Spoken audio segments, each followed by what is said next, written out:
తెలంగాణకు చెందిన premier energy సంస్థ 5,942 కోట్ల పెట్టుబడులతో 5 గిగావాట్ల సిలికాన్ ఇంగోట్ అలాగే 4 గిగావాట్ల టాప్కాన్ సోలార్ సెల్ యూనిట్ ని ఏర్పాటు చేయడానికి ఆంధ్రప్రదేశ్ రాష్ట్రాన్ని ఎంచుకుందని మంత్రి నారా లోకేష్ ఎక్స్ వేదికగా ప్రకటించారు. ఆ సంస్థ నాయుడుపేట ఇండస్ట్రియల్ పార్కులో ఏర్పాటు చేసే యూనిట్ ద్వారా సుమారు 3,500 మందికి ఉపాధి అవకాశాలు లభిస్తాయన్నారు. సౌర విద్యుత్ యూనిట్ల ఏర్పాటుకు అవసరమైన ఎకోసిస్టమ్ అభివృద్ధి చెందుతుందని చెప్పారు. సంస్థకు 269 ఎకరాల భూమిని ఏపీఐఐసి ద్వారా రికార్డు సమయంలో కేటాయించామని తెలిపారు.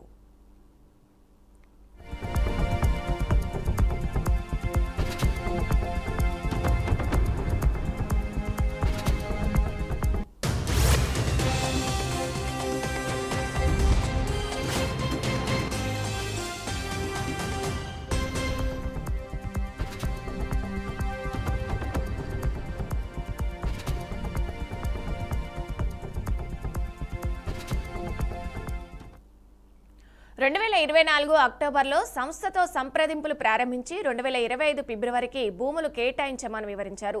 ఆ ప్రాంతం పోర్టుకు సమీపంలో ఉండడంతో పాటు ప్రభుత్వం ప్రతిపాదించిన ప్రోత్సాహకాలు కూడా ఈ యూనిట్ రాష్ట్రానికి రావడానికి దోహదపడ్డాయని అన్నారు. దేశంలోనే 2వ అతిపెద్ద సోలార్ సెల్ అలాగే మాడ్యూల్ తయారీ సంస్థ రాష్ట్రానికి రావడం గర్వకారణం. ఆ సంస్థకు ఆంధ్రప్రదేశ్ ప్రభుత్వం స్వాగతం చెప్తుంది. రాష్ట్ర యువతకు గ్రీన్ ఎనర్జీ రంగంలో ఉపాధి అవకాశాలు కల్పించనుంది.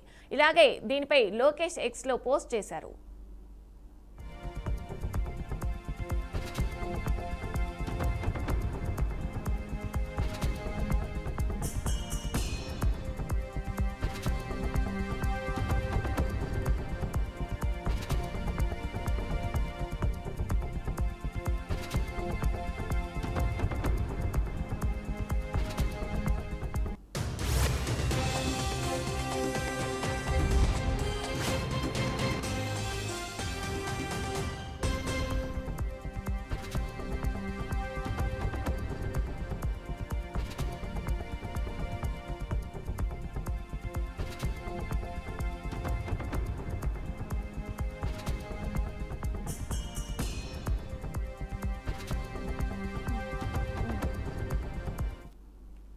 తెలంగాణకు చెందిన ప్రీమియర్ ఎనర్జీ సంస్థ 5,942 కోట్ల పెట్టుబడులతో 5 గిగావాట్ల సిలికాన్ ఇంగోట్ అలాగే 4 గిగావాట్ల టాప్కాన్ సోలార్ సెల్ యూనిట్ ని ఏర్పాటు చేయడానికి ఆంధ్రప్రదేశ్ రాష్ట్రాన్ని ఎంచుకుందని మంత్రి నారా లోకేష్ ఎక్స్ వేదికగా ప్రకటించారు. ఇక ఆ సంస్థ నాయుడుపేట ఇండస్ట్రియల్ పార్కులో ఏర్పాటు చేసే యూనిట్ ద్వారా సుమారు 3,500 మందికి ఉపాధి అవకాశాలు లభిస్తున్నాయని కూడా ఇక లోకేష్ ట్వీట్ చేయడం జరిగింది. ఇక ఇదే అంశానికి సంబంధించి పూర్తి సమాచారం అమరావతి బ్యూరో చీఫ్ నాగకిషోర్ అందిస్తారు. నాగకిషోర్, చెప్పండి, ఈ అంశానికి సంబంధించిన పూర్తి డీటెయిల్స్ ఏంటి? విజయ, థ్యాంక్ యూ. ఏదైతే లోకేష్ యువగలం పాదయాత్రలో హామీ ఇచ్చున్నారో దగ్గరగా 20 లక్షల మందికి ఉద్యోగ అవకాశాలు కల్పిస్తానని చెప్పడం జరిగింది. అందులో భాగంగానే కూటమి ప్రభుత్వం వచ్చినప్పటి నుంచి పరిశ్రమల స్థాపన మీదే ప్రత్యేక దృష్టి పెట్టింది. ఒక పక్క ముఖ్యమంత్రి చంద్రబాబు నాయుడుతో పాటు ఇంకో పక్క లోకేష్ కూడా విదేశీ పర్యటనలు చేస్తా పెట్టుబడులను ఆకర్షిస్తా ఉన్నారు. అందులో భాగంగానే మొన్న చూసుకున్నట్లయితే గూగుల్ దగ్గరగా 1,00,000 కోట్ల పెట్టుబడులు పెట్టడానికి ముందుకు వచ్చింది. దీంతో పాటు టీసీఎస్ కావచ్చు, కాగ్నిజెంట్ కావచ్చు, ఎక్సెంచర్ కావచ్చు, ఇలా చాలా కంపెనీలు వైజాగ్ లో పెట్టుబడులు పెట్టడానికి ముందుకు వచ్చాయి. స్పీడ్ ఆఫ్ డూయింగ్ విధానాల ద్వారా సరళతరమైనటువంటి అనుమతులతోటి వెంటనే ఎవరైతే కంపెనీలు పెడతారో వాళ్ళందరికీ కూడా అనుమతులు మంజూరు చేస్తామని చెప్పి లోకేష్ స్పష్టం చేయడం జరిగింది. అందులో భాగంగానే పక్క రాష్ట్రాలతోటి పోటీలు పడి ఇన్సెంటివ్స్ కూడా ఇస్తున్న నేపథ్యంలో ఇప్పుడు ఆంధ్రప్రదేశ్ లో తెలంగాణకు చెందినటువంటి ప్రీమియర్ ఎనర్జీ సంస్థ ఏపీలో దగ్గరగా 5,942 కోట్లను సోలార్ యూనిట్ స్థాపన కోసం పెట్టుబడులు పెట్టడానికి అని చెప్పి ముందుకు వచ్చింది. ఇది నెల్లూరు జిల్లాలో నాయుడుపేట దగ్గర, ఉమ్మడి నెల్లూరు జిల్లాగా ఉన్నటువంటి నాయుడుపేటలో ఇండస్ట్రియల్ పార్క్ లో 5 గిగావాట్ల సిలికాన్ ఇంగోట్, 4 గిగావాట్ల టాప్కాన్ సోలార్ సెల్ ఏర్పాటు చేయడం కోసం అని చెప్పి ప్రతిపాదనలు అయితే లోకేష్ ఇచ్చారు. దీనికి సంబంధించి లోకేష్ అన్ని కూడా అనుమతులు పూర్తయిన నేపథ్యంలో ఈ రోజు ఈ కంపెనీ వస్తున్నట్టుగా కూడా ట్వీట్ చేశారు. దీని ద్వారా 3,500 మందికి ఉద్యోగ అవకాశాలు కల్పిస్తున్నట్లు, అదే విధంగా ఏపీఐఐసి ద్వారా 269 ఎకరాల భూమిని రికార్డు సమయంలోనే కేటాయింపులు చేసినట్లుగా కూడా లోకేష్ ట్వీట్ చేయడం జరిగింది. పారిశ్రామిక వృద్ధికి ఊతమిచ్చేలాగా ఈ ఎనర్జీ ప్రాజెక్ట్ ఉంటుందని, పోర్టుకి సమీపంలో అదేవిధంగా ప్రభుత్వం ఇస్తున్నటువంటి ప్రోత్సాహాలతోనే ఈ ఏపీకి ఈ ఎనర్జీ సంస్థ రావడానికి ముందుకు ఆసక్తి చూపిందంటూ కూడా లోకేష్ ట్వీట్ చేయడం జరిగింది. ఇలాంటి సమస్యలు రావడం వల్ల రాష్ట్ర ఆర్థిక వ్యవస్థ బలోపేతం అవడానికి దోహదం చేస్తుందని చెప్పి కూడా లోకేష్ ట్వీట్ చేయడం జరిగింది. ఎనర్జీ రంగంలో యువతకి ఉద్యోగ ఉపాధి అవకాశాలు కనిపించేందుకు కూడా లోకేష్ చెప్పడం జరిగింది. దేశంలోనే రెండో అతిపెద్ద సోలార్ సంస్థని ఏర్పాటు చేసినట్లుగా కూడా లోకేష్ ట్వీట్ చేయడం జరిగింది. ఇంకో పక్క చూసుకున్నట్లయితే అభివృద్ధి వికేంద్రీకరణ ద్వారా మొత్తం కూడా రాష్ట్ర వ్యాప్తంగా ఉన్నటువంటి అన్ని రకాల ఏవైతే ఉద్యోగ అవకాశాలు ఉన్నాయో వాటిని అన్నింటినీ కూడా అన్ని ప్రాంతాల్లో ఏర్పాటు చేసి అభివృద్ధిని ధ్యేయంగా ముందుకు వెళ్తున్నట్లుగా కూడా లోకేష్ చెప్పడం జరిగింది. ఇంకో పక్క అమరావతి రాజధాని నిర్మాణంతో పాటు అమరావతిలో కూడా కొన్ని పరిశ్రమలు తీసుకొచ్చేసి మొత్తం రాష్ట్రాల్లో రానున్న 10 ఏళ్ల సమయంలో మొత్తం అభివృద్ధి ధ్యేయంగా ముందుకు వెళ్తున్నట్లుగా కూడా లోకేష్ స్పష్టం చేయడం జరిగింది. ఇప్పటికే రేపు 14, 15 తారీఖుల్లో సిఐఐ సమిట్ ద్వారా కూడా మేర పెట్టుబడులను స్వీకరించేందుకే ఇప్పటికే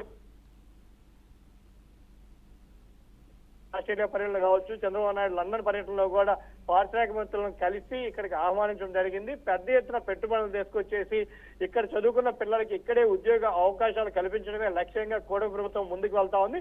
అందులో భాగంగానే పరిశ్రమల కోసం అన్ని రకాల అనుమతులను సన్నద్ధనం చేస్తూ ప్రోత్సాహకాలను కూడా ఇస్తూ పెద్ద ఎత్తున పెట్టుబడులను ఆకర్షిస్తుందని కూడా చెప్పుకోవచ్చు విజయ.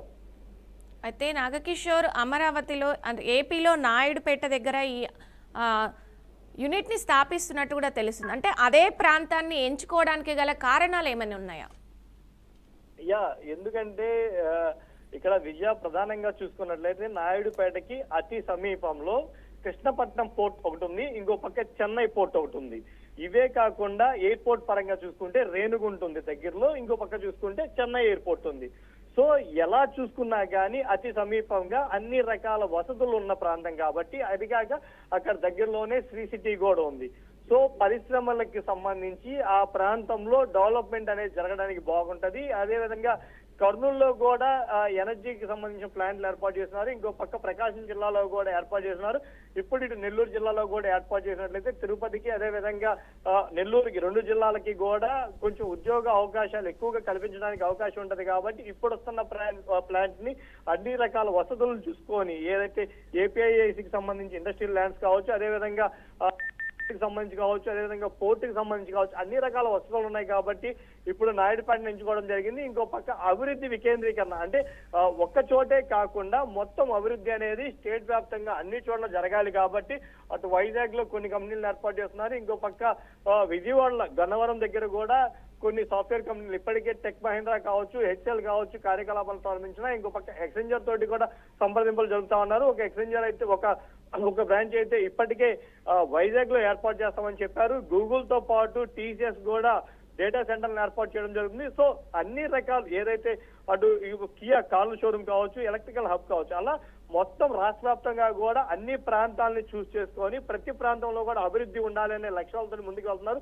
ఇంకో పక్క కావిలి ప్రాంతంలో కూడా ఏదైతే కాగిత పరిశ్రమలు ఉందో ఆ పరిశ్రమలతో పాటు సోలార్ పరిశ్రమలకు కూడా ఏర్పాటు చేయాలని ఇప్పటికే భూసేకరణకు సంబంధించి నోటిఫికేషన్ కూడా ఇచ్చిన నేపథ్యంలో మొత్తం అన్ని చోట్ల కూడా ఏదైతే పరిశ్రమలు ఎక్కువగా రాష్ట్రానికి రావడానికి పెట్టుబడిదారులు ఉత్సాహాలు చూపిస్తున్నారో వాళ్ళకు అనుగుణంగా వెంటనే అనుమతులు మంజూరు చేస్తా యువతకి ఇక పక్క రాష్ట్రాలకు వెళ్లకుండా ఇక్కడే ఉద్యోగ ఉపాధి అవకాశాలు కల్పించాలనే లక్ష్యంతో ప్రభుత్వం ముందుకు వెళ్తుంది. ఏదైతే కూటమి ప్రభుత్వం అధికారంలో రావడానికి ముందు లోకేష్ 3,300 కిలోమీటర్ల పాదయాత్ర చేస్తున్న సమయంలో హామీ ఇచ్చున్నారు 20 లక్షల ఉద్యోగాలని. సో ఆ ఉద్యోగాల కల్పన కోసమే ఈ రోజు ఈ ప్రభుత్వం కృషి చేస్తా మొత్తం అన్ని రకాల పరిశ్రమలని అభివృద్ధి వికేంద్రీకరణ పేరుతోటి మొత్తం రాష్ట్ర వ్యాప్తంగా ఏర్పాటు చేస్తా ఉన్నారు విజయ.